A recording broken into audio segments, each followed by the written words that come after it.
arzobispo de San Francisco en Estados Unidos pide renovar devoción a la Eucaristía ante regreso de misas públicas. Además, diputados guatemaltecos denuncian a feministas por promover aborto en casa.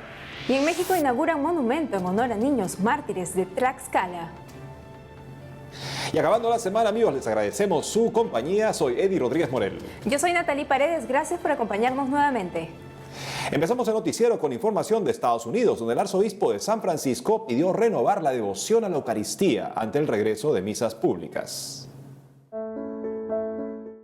En una reciente misa celebrada frente a la Catedral de Santa María de la Asunción, el arzobispo de San Francisco en Estados Unidos, Monseñor Salvatore Cordileone, alentó a los católicos a renovar su respeto y devoción a la Eucaristía a medida que se reanudan las misas en interiores en toda la ciudad. Y es que luego de que la alcaldía restringiera la capacidad de culto a solo un devoto a la vez en los templos, mientras se permitía un aforo mayor en ciertos establecimientos comerciales, lo cual conllevó a que un aproximado de 1.500 católicos en San Francisco marchen en procesiones eucarísticas para protestar por las continuas restricciones de las autoridades.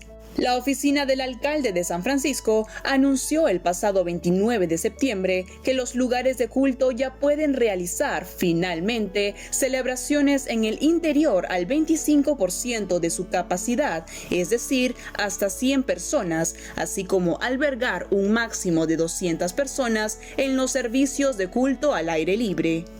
En este contexto, Monseñor Cordileone invitó a los católicos a aceptar este ayuno de la Eucaristía vivido como una oportunidad que Dios ha dado para renovar su devoción y amor por el sacramento y así prepararse ahora para recibir la comunión yendo a confesarse, rezando y asistiendo a la adoración eucarística con frecuencia.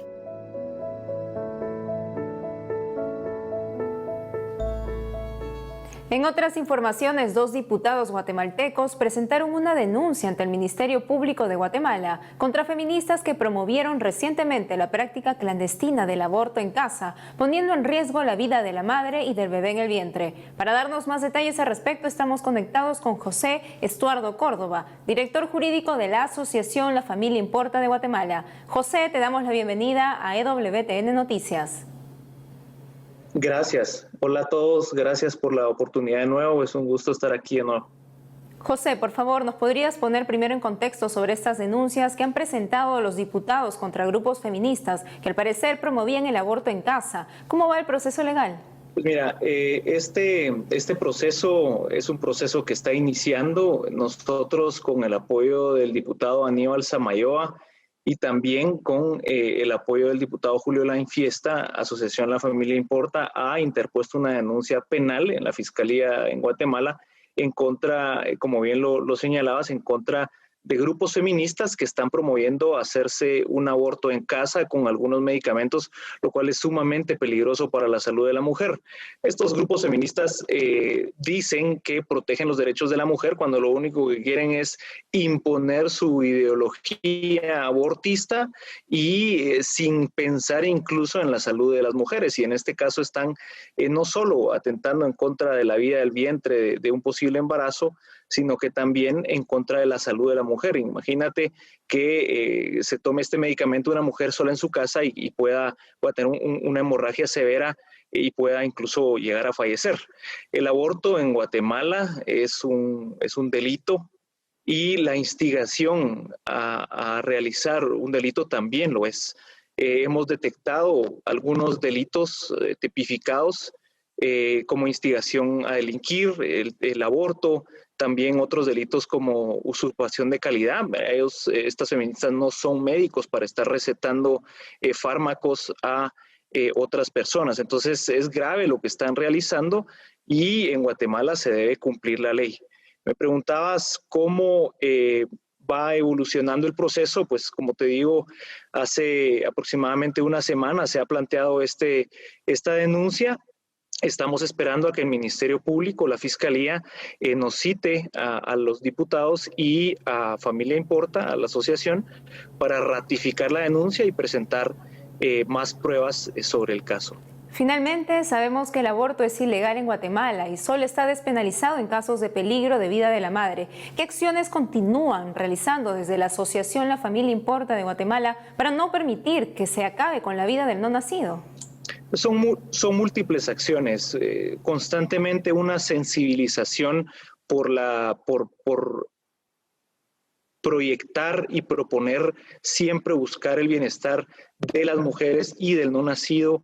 Siempre ese lema tan fuerte que es salvemos las dos vidas en la sociedad, ¿no? Tenemos muchas campañas, muchas acciones que buscan la protección de la dignidad humana, porque todos, sin distinción alguna, somos dignos y tenemos los mismos derechos. Y también algunas organizaciones de AFI, de Asociación La Familia Importa, se dedican a atender a mujeres en riesgo, en estado de algún tipo de desesperación o algún tipo de problema, para acogerlas en situación de embarazo y poderles brindar otras salidas, otras mejores salidas, y no aquellas que buscan las feministas, ¿no? Que siempre es, como te digo, una imposición y que al final ponen a la mujer en mucho riesgo. José Estuardo Córdoba, muchas gracias por habernos acompañado hoy en EWTN Noticias. A ustedes, muchas gracias. Gracias, José. Y nos vamos con noticias de México, donde fue inaugurado un monumento en honor a los 3 niños mártires de la ciudad de Tlaxcala. Veamos. A inicios de esta semana se inauguró un monumento en honor a Cristóbal, Antonio y Juan, los niños mártires de Tlaxcala en México, luego de 3 años de su canonización y en el marco del 495 aniversario de la fundación de la ciudad. En el evento, las estatuas fueron develadas por el obispo del lugar, Monseñor Julio César Salcedo Aquino, el gobernador de la ciudad, Marco Antonio Mena Rodríguez, y la alcaldesa, Anabel Ábalos Sempo Alteca. En esa línea, Monseñor Salcedo agradeció a las autoridades por su sensibilidad de presentar al pueblo valores que ayuden a forjar una sociedad más humana, sobre todo ahora que se viven tiempos adversos, y recordó que en un encuentro con el Papa Francisco, días después de la canonización de los pequeños, el obispo de Roma señaló que estos niños fueron valientes, generosos, audaces y creativos. Asimismo, el prelado señaló que la escultura de estos santos, elaborada por Ramírez Ponzanelli, será una proyección de los valores de los mejores hijos que ha tenido Tlaxcala, un modelo de vida y santidad, no solo para la ciudad, sino para la Iglesia Universal. Como se recuerda, Cristóbal, Antonio y Juan, los niños mártires de Tlaxcala, fueron asesinados por odio a la fe en México entre 1527 y 1529, motivo por el cual son considerados los primeros mártires de América.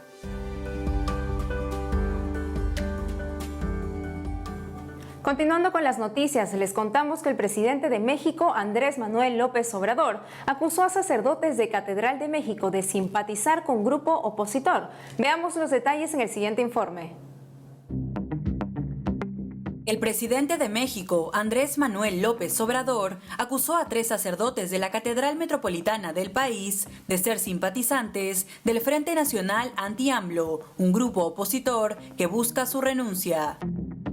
Según expresó el mandatario en una conferencia de prensa del pasado 5 de octubre, al referirse a imágenes difundidas por algunos medios de comunicación sobre una multitudinaria manifestación organizada por la institución opositora en la Plaza de la Constitución, López Obrador argumentó que vio una foto de un sacerdote que es simpatizante de dicho grupo, que la tomó desde la torre de la catedral y que ahí se dio cuenta de cómo estaba.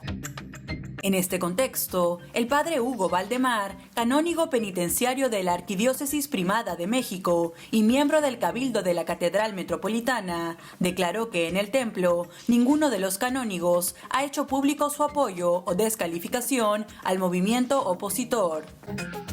Asimismo, manifestó que hacer un señalamiento así, viniendo del presidente, es algo muy peligroso para la integridad de los sacerdotes que trabajan en la catedral, pues conocen muy bien los extremos a los que son capaces de llegar sus simpatizantes. Además, reafirmó que esta es una acusación absolutamente falsa. En ese sentido, el padre Valdemar expresó que la Iglesia tiene que cuidar la unidad de los mexicanos y por lo tanto debe mostrarse respetuosa y conservar su independencia respecto a las posturas encontradas frente a la política. Nos sorprende las declaraciones que ha tenido el presidente de México, Manuel López Obrador, acusando de manera pública a 3 sacerdotes de supuestamente pertenecer al partido opositor que busca su renuncia. Y esto ha sido poco prudente de parte del presidente, ya que está exponiendo a estos sacerdotes en el país. Parece que la información no ha sido clara, no ha llegado clara al presidente. Bueno, también hay una lamentable tradición del Estado que hostiga al clero en México y el señor López Obrador debería ser consciente de ello. No sé en qué, digamos, parte de qué historia quiere ser, de la nueva historia de México en la cual un sacerdote, por ser sacerdote, no es que pierda el derecho a tener una opinión también en política, pero no ha sido el caso, o sea, no ha habido ninguna expresión pública en contra de él, y considerando también que México es uno de los lugares más mortíferos, de más alta mortalidad de sacerdotes que son asesinados regularmente. ¿Tendrá eso en mente el señor López Obrador o es tan abstracto y tan inconsciente lo que está diciendo en esta ocasión? Nos vamos hasta Roma, donde se encuentra nuestro corresponsal Miguel Pérez Pichel, quien nos tiene información sobre la misa de beatificación de Carlo Acutis, el joven de 15 años conocido como el ciberapóstol de la Eucaristía. Adelante, Miguel. Hola amigos, dentro de unas horas tendrá lugar en la Basílica Superior de San Francisco de Asís la ceremonia de beatificación de Carlo Acutis, el joven italiano de 15 años que falleció en el año 2006 por leucemia y que es conocido como el ciberapóstol de la Eucaristía. A las 4:30 de la tarde, hora de Italia, dará comienzo la beatificación de Carlo Acutis en la Basílica de San Francisco de Asís, presidida por el cardenal Agustín Novalini. La ceremonia, que estaba prevista que se celebrara el pasado 20 de junio, se aplazó a este 10 de octubre debido a las medidas adoptadas para evitar contagios de coronavirus. Los restos mortales del nuevo beato se pueden venerar en el Santuario de la Expoliación desde el pasado 1 de octubre hasta el próximo 17 de este mes. La memoria litúrgica del beato Carlo Acutis se celebrará el 12 de octubre, por lo que este lunes será la primera ocasión en que se celebre la fiesta. En una reciente entrevista concedida a EWTN, la madre de Carlo Acutis, Antonia Salzano, destacó que Carlo era conocido en todo el mundo por su labor evangelizadora en Internet, y en concreto por sus exposiciones sobre la Virgen y sobre todo de los milagros eucarísticos. De hecho, Carlo es conocido como el ciberapóstol de la Eucaristía. La exposición sobre los milagros eucarísticos en el mundo consta de 163 paneles que presentan los principales milagros eucarísticos reconocidos por la Iglesia en 20 países del mundo. Esta exposición ha sido traducida a 17 idiomas y ha visitado 500 parroquias en Italia y más de 10.000 en otros países. Además de esta exposición sobre los milagros eucarísticos y la de la Virgen María, Carlo también diseñó una muestra sobre apariciones de ángeles y demonios y otra exposición sobre el infierno, el purgatorio y el paraíso. Con motivo de la beatificación, estos días en Asís se pueden visitar las exposiciones sobre los milagros eucarísticos y las apariciones marianas en la Catedral de San Rufino y en la Iglesia de Santa María de los Ángeles. Como señaló Antonia Salzano, la madre de Carlo Acutis, en la reciente entrevista a EWTN, Carlo tenía un especial apego a la ciudad de Asís debido a su fuerte vínculo a la figura de San Francisco. Informó para EWTN Noticias desde Roma, Miguel Pérez Pichel. Amigos, tenemos que hacer una pausa, pero al volver, Feria Virtual Vive tu Vocación promoverá la educación superior católica en Bogotá. Además, Iglesia en Chile dedica el mes de octubre a la familia Iglesia Doméstica. Ya regresamos con más información en EWTN Noticias.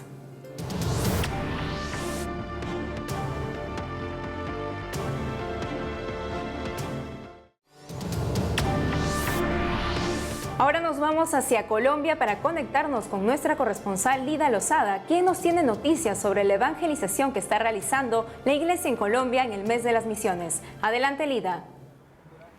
Gracias, compañeros, estimados televidentes. Los saludo desde la ciudad de Bogotá. Les comento que la Iglesia Católica quiere recordar que en medio de la pandemia continúa evangelizando y de manera muy especial en este mes misionero en el que el Centro Nacional Misionero de la Conferencia Episcopal de Colombia, en unión con Obras Misionales Pontificias, ha invitado a seguir el llamado del Papa Francisco al retomar el texto de Isaías 6, aquí estoy, mándame, para vivir este tiempo de la mejor manera con jornadas de oración, reflexión, aprendizaje y caridad.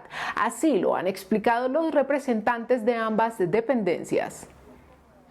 La primera semana la hemos dedicado al tema de la formación, porque cada bautizado debe conocer el Evangelio, formarse en la doctrina de la Iglesia para anunciar a Jesucristo. Por eso tenemos varias actividades dedicadas a la formación de los misioneros en modo virtual debido a los efectos de la pandemia. La segunda semana la hemos dedicado a la oración para reforzar las necesidades que hay en los territorios de misión. Y por eso desde la oración apoyamos junto con el rosario toda la obra misionera de la Iglesia. La tercera semana la hemos dedicado a la caridad misionera. Por eso hacemos la invitación para que el 18 de octubre, que se hace la colecta del Domum, desde nuestra generosidad, desde nuestra pobreza, quienes quieran y desean, y así los recursos se lo permitan, ayudar y contribuir con la obra de la evangelización mediante la caridad. Y la última semana la hemos dedicado a los testigos de la misión de ayer y de hoy, santos y no santos canonizados, porque a través del testimonio de ellos nos estimulan en el camino de la fe para que también nosotros seamos misioneros y evangelizadores.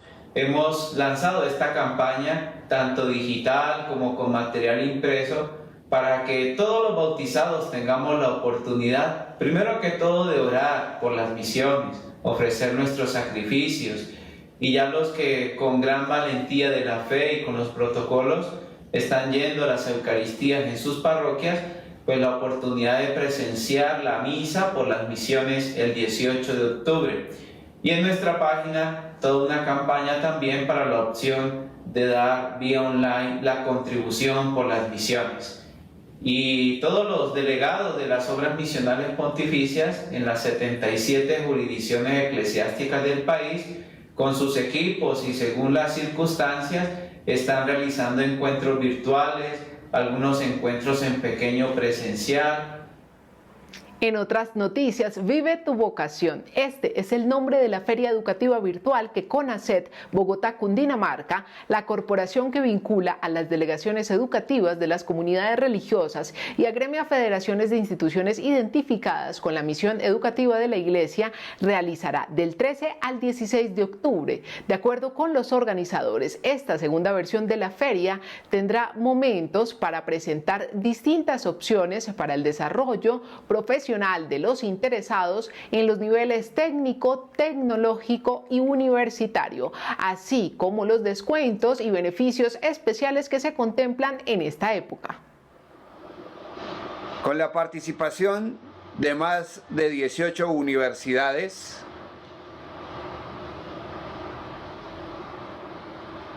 y más de 300 colegios afiliados, esperamos orientar, acompañar el proyecto de vida de 5.000 jóvenes aproximadamente a través de esta actividad. Amigos, estas fueron las principales noticias de la Iglesia desde Colombia. Gracias por estar atentos. Compañeros, continúen ustedes en estudio. Gracias, Lida, por lo informado. Por otro lado, diferentes diócesis de la Iglesia en Chile están realizando actividades en torno al mes de la familia que se celebra en octubre. Conozcamos más detalles sobre esto en el siguiente informe.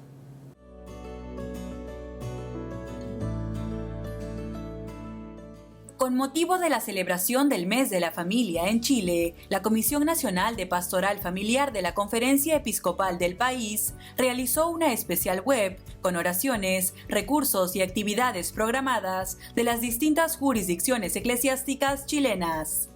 Por su parte, la diócesis de Arica ha preparado distintos encuentros de oración y conversación los días 3, 10, 17, 24 y 31 de octubre, bajo el lema En familia, haciendo vida la iglesia doméstica.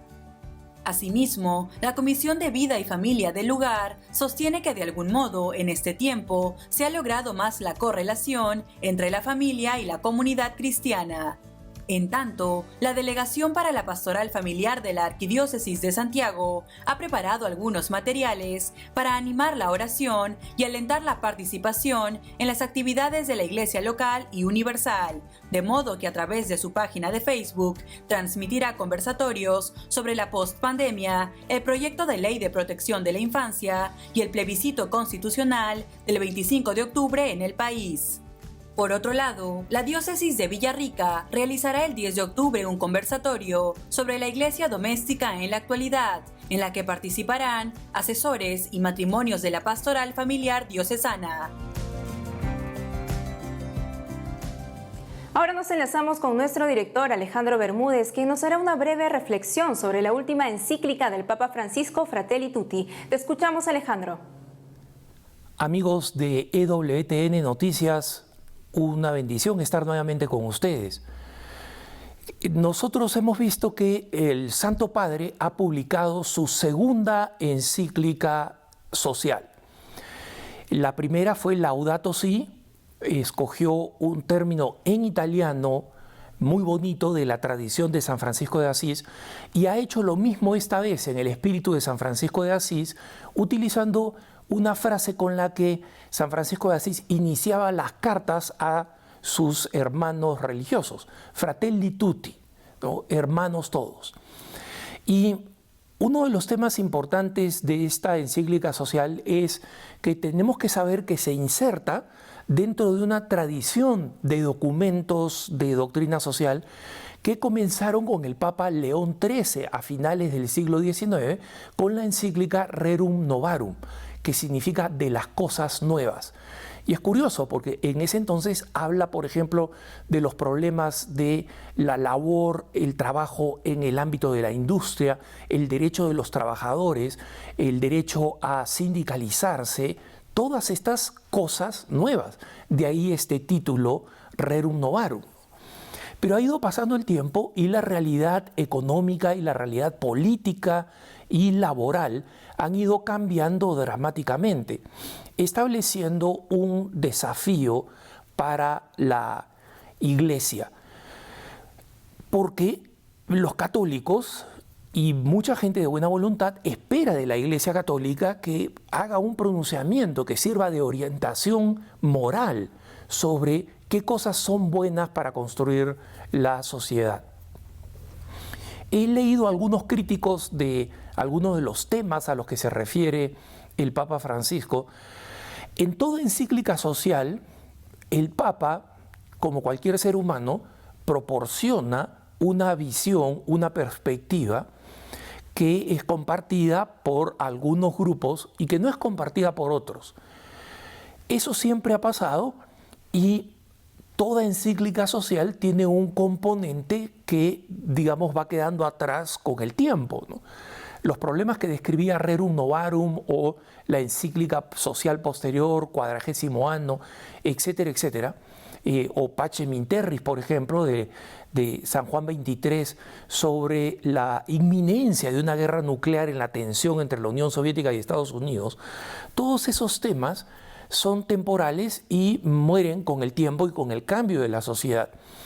Pero los grandes temas de la doctrina social de la Iglesia, el tema de la subsidiariedad, el tema de la solidaridad, de que vivamos una sociedad solidaria, el tema de la justicia, especialmente la justicia distributiva, todos esos temas siguen vivos y el Papa los ha recuperado y los está impulsando con un concepto importante, la posibilidad de vivir la fraternidad social. En la misma encíclica, Fratelli Tutti, el Papa habla de la amistad social, habla de los políticos que vivan la caridad social, ¿A qué cosa se está refiriendo básicamente? A que las grandes virtudes cristianas que los católicos tratamos de vivir para santificarnos están resumidas en el amor. Y si esa actitud puede ser vivida por mí, y debe ser vivida por mí como cristiano, puede ser vivida por la comunidad a la que pertenezco, puede ser vivida en el contexto de la comunidad eclesial a la que pertenezco. Entonces, los católicos y los cristianos en general, que creemos en la primacía de la caridad, tenemos que tratar de que esa virtud de la caridad impacte la vida pública. Y de ahí que el tema sea este tema de la fraternidad social. Los católicos somos hermanos porque creemos que compartimos todos la misma dignidad dada por Dios y porque tenemos un Padre común. Y en consecuencia, estas no son ideas que se deberían quedar, y ese es el gran punto del Papa, que se deberían quedar en el nivel meramente de la práctica individual o de la familia, donde obviamente es indispensable que se viva, sino que tiene que ser insertada en la sociedad. Y el Papa dice explícitamente que esta perspectiva puede sonar utópica, puede parecer inalcanzable, pero la única forma de saber para nosotros los católicos es de intentar de que estos principios de la caridad influyan en todos los aspectos de la vida pública. Como siempre, los dejo en compañía de la mejor programación católica y la mejor información, EWTN Noticias. Gracias, Alejandro. Y con eso llegamos al final del programa de hoy, amigos, no sin antes elevar nuestras oraciones para que se supere el conflicto entre Armenia y Azerbaiyán, que lamentablemente está afectando a muchas familias. Así es, hermanos, sigamos orando por todos los afectados en estos países. No olvides seguirnos por nuestras redes sociales y en ewtnnoticias.com. Hasta pronto. Hasta pronto.